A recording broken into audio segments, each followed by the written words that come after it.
Pernah tak korang perasan, pokok-pokok kat puncak gunung ni, bentuk dia pelik-pelik sangat. Ada yang bengkok, ada yang kontot je, macam sentiasa kena tiup angin kuat. Nampak macam sengsara, kan? Tapi kenapa jadi macam ni? Ada rahsia alam yang tersembunyi ke di sebalik bentuknya yang unik ni? Sebenarnya, banyak faktor saintifik yang buat pokok ni jadi macam tu. Antaranya, angin kat atas gunung tu memang kuat gila. Angin ni boleh ubah bentuk pokok, paksa dia tumbuh membongkok ikut arah tiupan.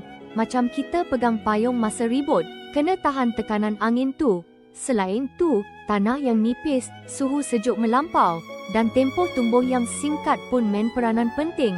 Pokok-pokok ni kena berjuang untuk hidup, jadi diorang adaptasi dengan bentuk lebih tahan lasak. Ini bukti kecekalan alam, betul-betul menakjubkan ciptaan Tuhan, kan?